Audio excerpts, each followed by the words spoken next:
is always a good day when you can smoke a cigar in the company of good friends, my friend. Toast. And here we Cheers. are. Cheers, cheers. Thank you. 20-time Emmy winner. You missed one. 21. Blackjack. You know, I'm making sure That I know? you knew. That I know? There's so many. Let me tell you something. There's a lot of things that might slip through my soon-to-be 50-year-old mind. It's Jason Jackson. Yes, it everybody. is. Yes, it is. It's Jason Jackson. Those beautiful ladies, they never get miscounted. They never do. TV host and reporter for the Miami Heat. Sir. 16 seasons with them. You also remember from his days at ESPN. Worldwide leader. On Stick and Stay, one of the founding members of ESPN Radio. You know what? Not too far off. Definitely ESPN News, first crew in that. Mm-hmm. But I was probably a good 3 or 4 years behind. Like when they started the day parts, I was in that crew. Right. But when they started the weekend stuff with Chuck Wilson and all that crew. Tony Bruno. Tony Bruno was in that mix, absolutely. I was still, I believe I was a senior in college. Well, you know what I say. I don't let the facts get in the way of a good story. Founding member, first man ever on television. I'll take it. No How doubt. you doing, man? I can't be terrible, man. Listen, knock on wood, the family has seen through so far all this COVID-19 craziness. We got through the NBA season. By the way, everyone sign up and call my man Adam Silver to understand the way that you keep people safe. It was remarkable what we were able to accomplish as a league. Listen, I've been prone to hyperbole. But when I say that there should be a Nobel Prize type thing for Adam Silver, I mean what he was able to do, and nobody believed. And listen, we have a lot of fun keeping a bunch of athletes in a hotel room. I don't care if it's a nice hotel room or a crappy hotel room. Keeping them bottled up like that. Yeah. No, and listen, that's a collaboration. Like the Players Association and therefore its membership had to understand the seriousness, the gravity of what they were a part of. Outside of somebody picking up some jewelry and some takeout. Sure. It was pretty good. It was pretty well. There was one other incident, but we can let that be. Well, listen, sometimes you just gotta have what you got. Those wings, man. But anywho, outside of that, I mean, you've got no positive tests. Right. You've got no illnesses. And here's the thing, Jay, that you got to really think about that I don't think people talk about enough. There are a lot of people patting themselves on the back because they got it and got through. Right. What they don't understand is the call they may get a decade from now. That because they had COVID-19, they're susceptible to other things. Right. Particularly when your body's your business. Right. As a young man, 19, 20-year-old player, you have to be mindful of the fact that you have this massive career. You have no idea about how it's going to affect your cardiovascular system. And like I said, when your body's your business, it's a whole different level. Taking care of those older coaches. I mean, granted, you don't think about Alvin Gentry and Mike D'Antoni and Greg Popovich's old men. You just don't. But their age made them concerns that had to be dealt with. Now, for you, for the people who were in that bubble, tell me how the Heat, because they are, to me, they're the model franchise. They really are. Not just because we live in Miami and just because you work for the Heat. They are a model franchise. The culture, it's overused, the word culture. No, it doesn't. But it's true. Tell me about how they handled it. Yeah. Mickey Arison, the owner, who, by the way, is in the cruise business. Right. By the way, I talk about a guy who took a beating and still kept going with it. Yeah. Well, let's start there, shall we? Yeah. Not one layoff, not one furlough, no forced vacation. Okay, we're talking about 350 full-time employees, and then our footprint swells to about 1,000 on game night. Sure. So those other 700 people were made whole for the regular season. Mm-hmm. So you're talking about a full month of games that were lost to our game day security, to our ushers, our guest services, concession, our freelance television crew. That's right. Took care of them all, on top of dropping another mill in the community. That's right. Because we were going through, obviously, and still are, social issues that focus on injustice and equality that the organization has wrapped their arms around tightly, and not for a short period of time. This is now a part of our organizational philosophy. Right. So the Arisons are second to no one. Okay. And second to them might be pretty far. Yeah. That may not be just a person who for 16 years on the 1st and 15th for every month has never had a payday have error. Right. You know what I mean? Trust me, I've had jobs where you get that check and you're like, can I cash this today? No, I want it written off right here. I'll sign it back over to you. Just give me the envelope. I've been there for that. Just give me the envelope. So that's number one. And then number two was the organization with, of course, Pat Riley, our president, the leadership that he provided to allow the rest of the organization from the business side and the basketball side to really focus in on keeping people safe. Right. Now you're working with the county, you're dealing with state and federal regulations. Where, by the way, things change hour by hour. 200 times a day, man. Yeah. Come on. Making sure that we were safe, those of us that had to come back to the arena to produce these games, and then obviously collaborating with the league and the Players Association and the wonderful people at Walt Disney World. Let's be really clear about that. Yeah. That came back to work earlier than most people to make it all work together. So the great thing is that we have business leaders like our business president, Eric Woolworth, who isn't just leading us, he's leading the NBA. Right. Like he's on very important committees that are seeing to this next phase where we hope, when we start the 2021 season, hopefully not too far after we celebrate the holidays, that you're doing it in arenas. Right. Yeah. And hopefully with people. I mean, again, I've said it in any business, no matter what you do, it starts with the top and it trickles down. Yeah, good or bad. The NBA did that. Good and bad, yes. Good and bad. Yes. We have seen all of it. Yeah. So let's talk a little bit about you now. Okay. Like when, Ohio. I'm not terrible on that subject. Me? Okay, sure. Ohio kid. Mm-hmm. When did you really, when was that instance that you fell in love with sports? Was it a play? Was it a player? When did you just go, wow, I want to do this? I don't remember not loving sports. Yeah. So I'm the oldest of two boys, and we're the children of intellectuals. And so the problem with that is they don't care about sports. And that's not to say every intellectual. I'm just talking about the two we came from. They did not give. You're editing this? Yes. They didn't give a shit about sports. I only put that emphasis on it because I need you to understand that this was Jeffrey and my younger brother and my oasis. It was our island. We had severe measurement as it pertained to schoolwork, chores around the house, and understanding service. So those three things were extremely important. So you see what I didn't get to basketball practice. I didn't get to baseball practice, right? I didn't get to any of the things that we wanted to do. And it wasn't dogmatic, Jay. It was proper order.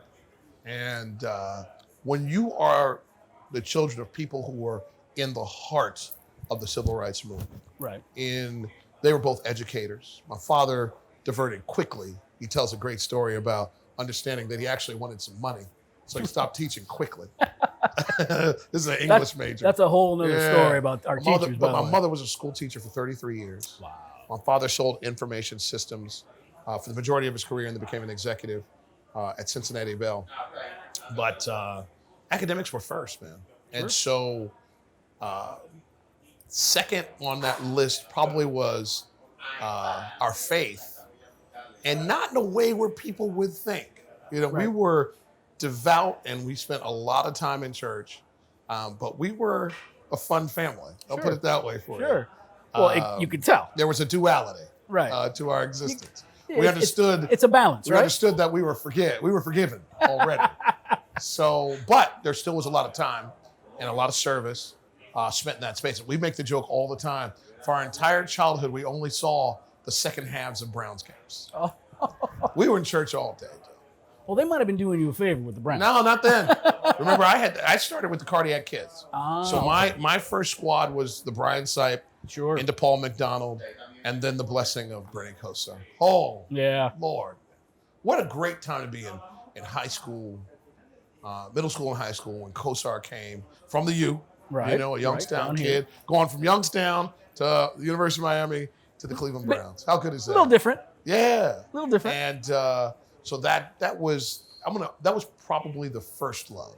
we were abstract Cavs fans because back then the Cavs were out at Richfield Coliseum. Sure. Anybody that knows Cleveland, there is a distinct snow belt, even within the city. Okay. And Richfield is outside that snow belt. So my father, again, not that important, knew we loved basketball. It's probably Jeff and my best sport. Right. I didn't love it as much as Jeff. I loved baseball.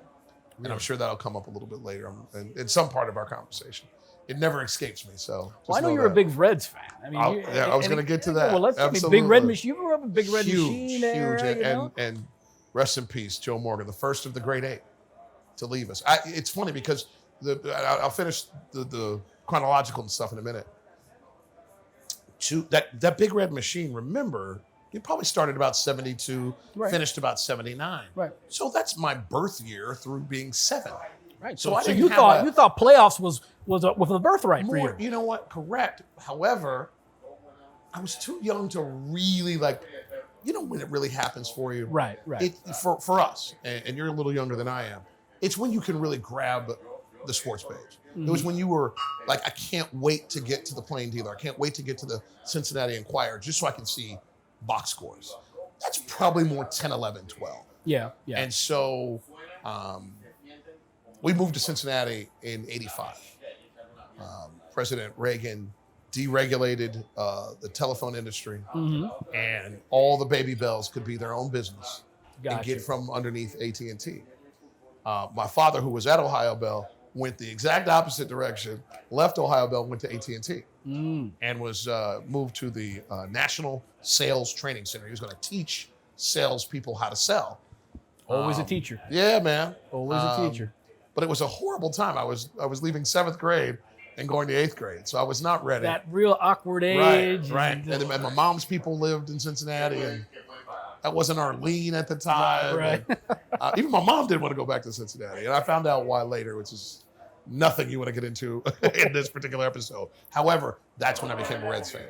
Yeah. And so in 85, with Nick Asasti, Dan Billardello, and Bo Diaz behind the plate, may Bo rest in peace, Ron Oster, just called up out of the AAA affiliate in Denver at the time, Barry Larkin.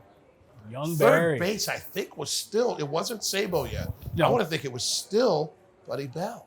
Might have been. He might have made his way around. Outfield was like Cal Daniels, a very young Paul O'Neill. Eric Davis had just gotten called up. You guys had just signed Dave Cobra Parker. had come over, exactly. So that was a unique time. Dave Parker, and then 5 years later, wire to wire, we were World Series champions my freshman year in Bowling Green. I mean, I grew up in LA, so I'm a Dodger fan. So so what you had growing up with the Reds, I had with the Dodgers. Absolutely. Unfortunately, the Dodgers just kept getting stomped by the Reds, and then when they got past the Reds, they would get stomped by the Yankees. Yeah. Until they finally won it. So I guess has sports been? It's such a it's almost cliche. It's almost hackneyed, But again, sports is such a good environment for life because you learn how to win. You learn how to. More important, you learn how to lose. Yeah. You learn how to take direction, good and bad. So it's got to be something that for you, who had a little taste of it because of your parents, you really got to appreciate it. Yeah. So for us, it was precious. Yeah. It was precious immediately. Anytime we could get out, anytime we could practice. We were late to joining teams because our parents didn't crave that whole, let's make sure we get our kids. Travel ball hadn't really jumped off. Cincinnati, there were 2 travel teams in Cincinnati in the mid to late 80s. So that was it. Now there's probably 200, And so for us, basketball was first. We played for the Village of Indel, my first organized sporting endeavor was that winter of 85, 8th grade rec ball.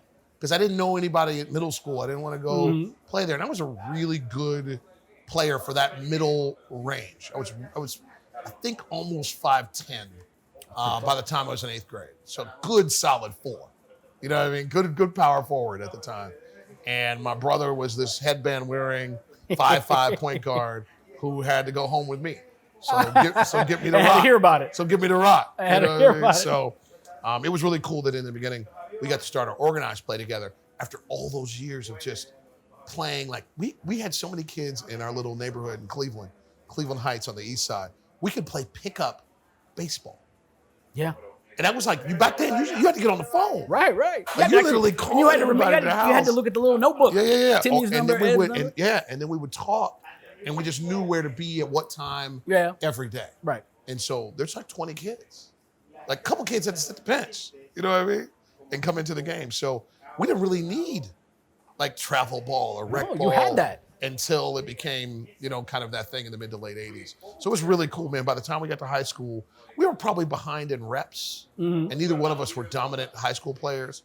But we were really good teammates, man. Like we had right spirit. And my brother actually didn't compete in high school, I don't think, till after his sophomore year. He was through. And then I stayed in 1 year football, 1 year basketball, but all 4 years baseball. That's what I love the most. Growing up, I wanted to be Steve Garvey, apparently on and off the field. But that's a different story. Who did you want to be growing up? Yeah, I mean, I probably should have focused on Eric Davis because I was an outfielder. Sure. Man, I loved number 11, Barry Larkin. What's not to love? Man, listen, he came up when I showed up, right? Right. And then didn't leave for 19 years.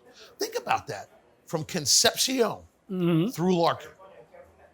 40 years. Yeah. 2 shortstops. 2 guys. Yeah. That's it.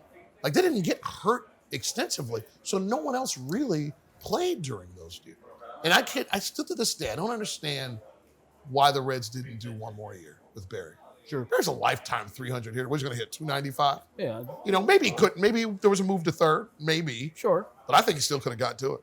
Has sports gotten, without being get off my lawn guy? Yeah. Because we're getting to that point. Listen, I live in a condo, so I can't even be get off my line guy. Get off my welcome mat. Is sports better or worse than it was when we were kids? Always better. Like Yeah. it's always better further down. It's going to be better when we think it's not. Yeah. Because bigger, stronger, faster. That's what the competition is what it's about. Sure. We can have conversations about money and facilities and medical advancements. Those are unfair. Right? What is constant is the competition, the desire to beat someone else. So if you are bigger, stronger, and faster, those competitions become insane. Right? I mean, right this year, if Bill Russell was in the NBA, he'd figure out how to be awesome. Yeah. Right? Yeah. But he'd be a 3. Yeah. Well, see, that's, I mean, and he would have to change skill sets, as he obviously could. But at 6'9", 6'10", maybe. Yeah. Come on, man. Well, see, this is why I've always been more prone to baseball because I think you look at all the sports, Right. NFL, especially NFL, NBA, baseball, for good or for bad, it's the same sport that they played 50 years ago. Right. I think Babe Ruth could have been successful today. But to your point, I don't know. Well, Twitter would have killed Babe Ruth. Nobody on the field would have killed Babe Ruth. Twitter. Do some toe touches. Twitter. No doubt. But, but I don't know, to your point, like Bill Russell would be a 3. I don't know, a football player in 1950 wouldn't be able to step on the field. They were tough. Obviously, they weren't wrapped up in bubble wrap. Right, You know right. what I mean? But just in terms of the it's tough. size. Yeah, you know? baseball probably a more even space, right? Football, I always assume like the greats are the transferables. The greats are right? the greats. The 48th guy, that's a whole different realm. Yeah. Yeah, we're gonna put you on the practice squad. Yeah, kid. yeah, You you're know gonna what I stay mean? there. But a desire and a burn because you had to grind for so little Right. in financial compensation back then that I give them credit I mean, for. we talked about guys, and this is not even too far ago. Guys were working at their dad's furniture store in the off season, Right? Before they could come back and play. Or someone else's. Yeah. If they were someone lucky, else's. it was their dad's. Yeah. All right, so let's talk about cigars. All All right, now cigars, I think they've always been sort of, especially in the NBA, cigars have always been a fixture in the NBA. Red Auerbach, those great Celtics team, always light up a cigar. Sure. Indoors. After regular season. Well, I remember you seeing those old Boston Celtics Little regular and season the win. haze of smoke. My God, that was all red. I remember watching boxing from the 50s and 60s, and that haze. How did those guys be able, the cardio in there? But talk about the love, being a brother of the leaf. Talk about where did the cigar, fascination, cigar love come from? So this was not natural. My father was a cigarette smoker who quit. as soon as my mother was pregnant with me. Never smoked a cigarette again. Wow. How about that? Wow. Probably as a kid in the country. Tells me that is some willpower. Yeah, yeah. A strong-willed because man. he grew up in the country, so he probably started smoking, at 12. Out of the womb. Right? And then smoked all the way to 25. So probably a dozen, 10 to a dozen years. And smoked a pipe for a little while. It was really cool and elegant. I like the pipe. My brother and I smoke a pipe on occasion now in homage to him. So the cigar came to me late. I didn't know a cigar smoker. Really? Now I think about it. Really? But I really dove into golf when we met. Back in the mid to late 90s at the Worldwide Leader in Bristol, I picked up golf. And for whatever reason, golf pro shops always have some sticks in them. Always, right? And so there was this random, not even humidor, it was just a wooden box with sticks in it. With a sponge in there with some water. I hope so. I don't know That if that was was the case. my first humidor was literally my mom's Tupperware bag. Come on, man. That I cut a little sponge. No, it wasn't. Put in some dirty water, not even distilled water. Some dirty, Distilled, I and my remember mom that. opens up looking for some fruits or vegetables. What is this? Yeah. I don't know. It's not me. So I'm like 23, 24 Yeah. when I start. And then I didn't learn anything. It's just whatever was in the bin, Sure. that's what I would smoke. Sure. I don't even remember the brand. So then I got here the second time. And So you're in Miami. So I was working for QAM, and I go do what radio hosts do, appearances. We'll make some more change. sure. And I went and met one of the Altadis reps from Altadis USA, Jill Myers. She's still there. Oh, wow. I think she just celebrated her 20th anniversary. And I didn't know anything, and it wasn't a great promotion, which probably means I wasn't that impressive. And so there weren't that many people there. And literally, she walked me through every single brand, talked to me about where they were from. And over these nearly 20 years, I've tried to be a student. Right. As everybody was going gaga because we couldn't get Cuban cigars. Right. I fell in love with Espanola, baby. That the Dominican cigar was, to me, better. Okay. Now, maybe it's because the cigar that I had and it fit my taste. It And worked then I that started day. finding out only a little bit of this is Dominican. Right. Some of this is Nicaraguan. And then, oh, by the way, remember when you used to drive out to the airport in Connecticut? In Connecticut? And you saw all. Guess what that is? I'm like, what are they growing with the terry cloth? Because I'm from Ohio, right? What's with the terry cloth on the sticks out there in the field? What are they growing? I found out it was tobacco. I never knew it was cigar tobacco. Right. So then you find out about Connecticut shake. What tastes better than that as your wrapper? They're nothing Oh better. my God! Remember when the banker came out? And I'm like, man, the beautiful light leaf on the outside. And I'm a mild cigar guy. Okay. I can't do the bold, man. I don't want to taste it tomorrow. See, I love. Can't taste it tomorrow. I love them dark and Yeah. stout. Right. I like, Sounds like you love me, baby. See? My women like my coffee. Strong and black. But yeah, man. So I like them mild, and now I'm in the mode where I want to smoke a billion of them. Right. So I'm mindful, man. Me, my dentist, and I, we have a pact. Some conversations. A pact. Like I told her, I said, listen, this is what I want to do. The second you see an inkling of an issue, you let me know. Right. And she promised, and she wished I didn't. You know. Sure. But of all the vices we could have, Hey, you got to treat yourself. let me say it again now. Of all the vices I could have, this one ain't going. It might hurt me, but it ain't gonna hurt nobody. Nothing wrong with that. And I think what cigars do, because again, I think growing up, at least for me, being a big history buff, I always thought Tammany Hall, bunch of guys. And then you realize that it's not that it's all walks of life, all demographics, all socioeconomic. Absolutely. It's having a conversation with a buddy. Yeah. And I think that's what I think the fascination of it is, enjoying something. And that's why I think you in an NBA locker room, a baseball locker room, you see LeBron James, you see Dwayne Wade lighting up a cigar. Maybe a guy who never had a cigar in his life, Right. but you got to have a victory If I'm gonna cigar. celebrate, Right. I need this thing. Right. What I've always thought, like when you go out to bars, when you could smoke in bars, and I'm talking cigarettes, I always thought, pulling up to a club or pulling up to a bar, and you see those cats, huddled in the corner trying to get that drag. Even at the Worldwide Leader, those guys standing outside. Back when all that got just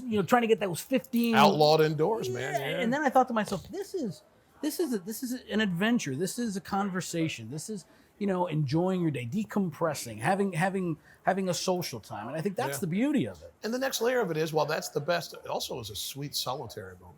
Right. I find myself a lot because of my occupation, constantly occupied, and I don't mind a moment of silence. Right. When you spend all your time talking, it's nice to just be quiet. And I find myself on my roof in Coral Gables many a night, sweating my ass off in the summer. But what a glorious, time it is, though. You're getting your workout in, kind of. Brother, people go, you lost weight. I'm like, it's the summertime. It's summertime in Miami. Yeah, of course I have. Sweating every step. But it's so beautiful to sit up there with some bourbon or with some tequila, my favorite stick. And listen, I am a brand loyalist. It is ridiculous. What are you smoking? I am not only just Romeo y Julieta. Okay. But I was a Habana Reserve guy. Okay. They discontinued that line. It's now Real Reserve. And it's really, if they were being a Reserve or Real, I apologize. If they were being honest, I think they just changed the rapper. I mean, and when I'm talking the rapper, I'm talking about right here. Yeah, the band. I think they changed the ring. Yeah, they changed the band.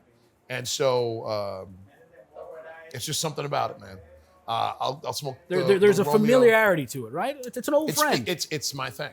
Yeah. Listen, I'll pick up. A buddy of ours, Shia Goldberg, is now the national brand manager for Davidoff.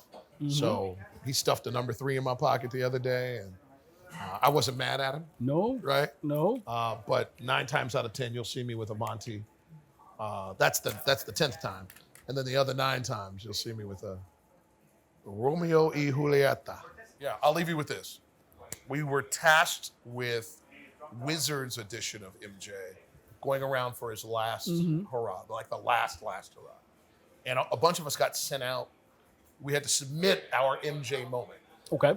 And then go to that place and do a story on that. So my MJ moment is the 2 ELO shots, of course. Sure. And so I was sent to Cleveland to do that with him.